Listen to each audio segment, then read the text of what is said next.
ये गुनाह की आबादियां तुम्हें मुजरिम बना करके शहर खामोशा तक लेकर के जाएगी। यही कुछ कम न था कि हमने मस्जिद वीरान की, यही कुछ कम न था हमने सूदी कारोबार शुरू किए, यही कुछ कम न था कि हमने माँ बाप की नाफरमानी की, यही कुछ कम न था कि हमने बीवियों पे जुल्म किया। ये जराइम ही कम न थे, लेकिन यहूदियों को देखकर, मुशरिकीन को देखकर अब तो हमने नए नए मुशरिकीन के त्योहारों को भी अपना त्योहार बना लिया।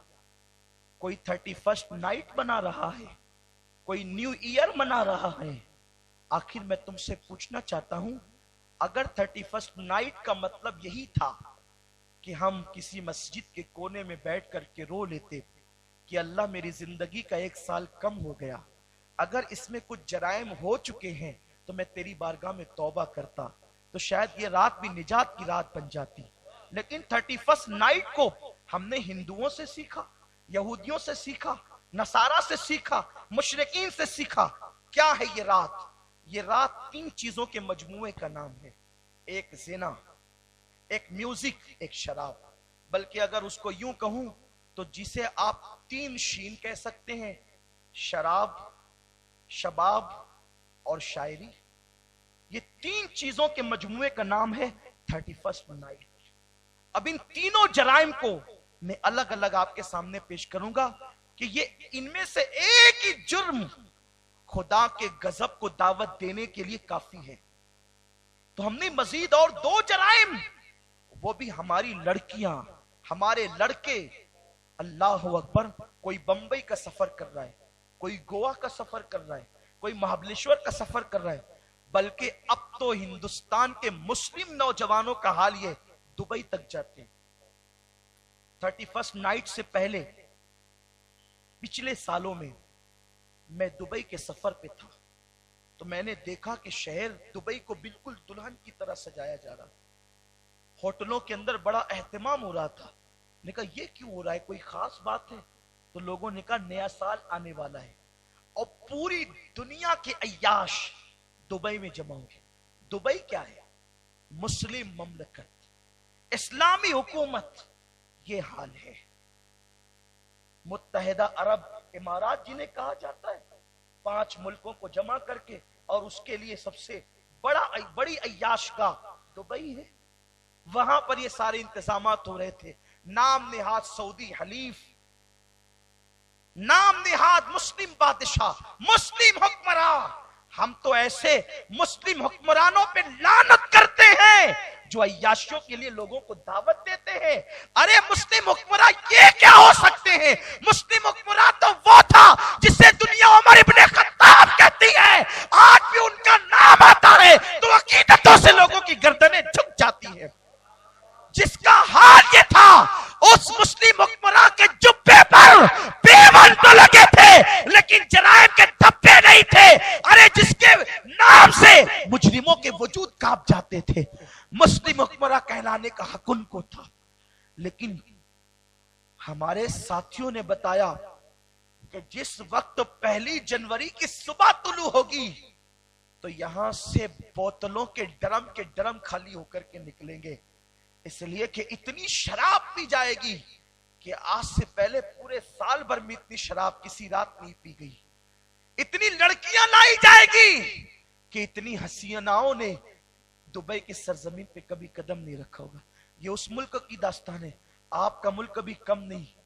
बंबई के अंदर लोग इतनी शराब पीते हैं कि एक टैक्सी वाले ने मुझसे कहा कि 31st नाइट में हम जब किसी को बिठाते हैं तो पहले पैसा लेते हैं, उसके बाद हम उनको टैक्सी में बिठाते हैं।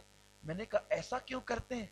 कहा वो इतना शराब पी लेते हैं और हसीनाओं पर इतना पैसा लुटा चुके रहते हैं कि उनको अपनी लॉज में जाने के लिए उनकी जेब में फिर पैसे नहीं रहते।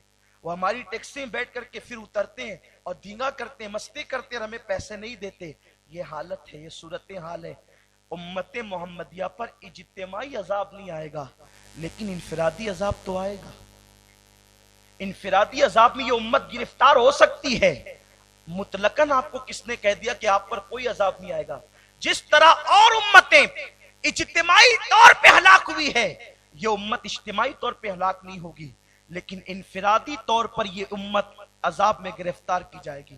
اور جب میرا اللہ عذاب کا ارادہ کر لیتا ہے تو پھر وہ معصوم بچے، معصوم بمانے بے گناہ، معصوم اس معنی میں نہیں جس معنی میں شیعہ کہتے ہیں، بے گناہ معصوم بچے، پھر قدرت ان کو بھی عذاب میں گرفتار کر دیتی۔ میرے آقا صلی اللہ علیہ وسلم نے ارشاد فرمایا،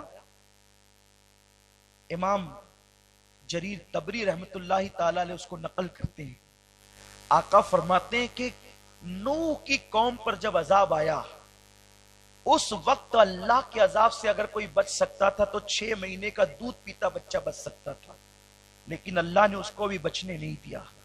ایک ماں ایک بچے کو دودھ پلا رہی تھی، وہ ماں جناب نوح کی باغی تھی۔ جب اس کو پتا چلا کہ اللہ کا عذاب آیا ہے تو وہ اپنے بچے کو سینے سے لگا کے پہاڑ کی طرف دوڑی۔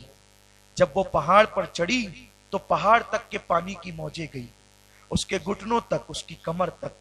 اس نے بچے کو سینے سے اٹھا کر کے کندھے کی طرف کیا، جب کندھے تک پانی آیا تو اس نے اپنے بچے کو سر پہ بٹھایا، جب سر پہ پانی آیا تو وہ بھی ڈوبی اور اس کا بچہ بھی ڈوب گیا۔ اس بچے کا قصور کیا تھا؟ اس بچے کا جرم کیا تھا کہ اللہ نے اس کو ہلاک کر دیا؟ بچہ مجرم نہیں تھا، وہ ایک مجرم کی گود میں تھا۔ جس کو قدرت نے ڈبانے کا فیصلہ کیا تھا اس کی گود میں تھا، اس لیے بچہ بھی ڈبا دیا گیا۔ جب قدرت کسی کو ہلاک کرنے کا ارادہ کر لیتی ہے تو تدبیریں بھی ناکام ہو جاتی ہیں۔ اللہ کی تقدیر کے سامنے ساری تدبیریں ناکام ہو جاتی ہے۔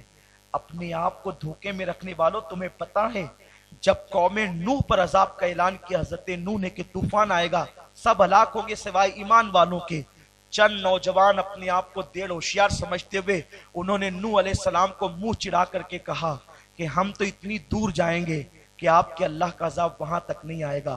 اور پھر وہ لوگ نکلنے کے بعد دور دور دور اتنا دور چلے گئے کہ وہ ایک محفوظ غار میں چلے گئے۔ اللہ نے ان پر پیشاب مسلط کر دیا، وہ پیشاب کرنے کے لیے کھڑے ہو گئے، اتنا پیشاب کیا، اتنا پیشاب کیا، اتنا پیشاب کیا کہ خود کا پیشاب گھٹنوں تک آیا، کمر تک آیا، اور اللہ نے ان کے پیشاب میں ان کو غرق کر دیا۔ جب قدرت کسی کے لیے عذاب کا ارادہ کرتی، قدرت یوں ہی کسی کو عذاب میں گرفتار نہیں کرتی۔ ان اللہ لا یغیر ما بقوم حتی یغیر ما بانفسہم، اللہ کسی سے اس وقت تک نعمت نہیں چھینتا جب تک وہ قوم خود ایسے حالات پیدا نہ کرے۔ آج دولت ہے، دولت کی بنیاد پر میلاد النبی کو لوگ شرک کہتے ہیں، بدعت کہتے ہیں، لیکن 31 نائٹ کے خلاف کوئی زبان نہیں کھولتا۔ میلاد مصطفیٰ کے لیے قلم چلتے ہیں، اس کے لیے کتنا قلم چل رہا ہے، اس کے لیے کتنا احتجاج ہو رہا ہے پوری دنیا میں۔ اور ملک ہندوستان جو بہت جلد معاشی طور پر سپر پاور ملک بننے والا ہے، اس ملک کے اندر اتنی نحوست، بالخصوص شراب، اس رات اتنی شراب عام ہوگی اور وہ آزاد خیال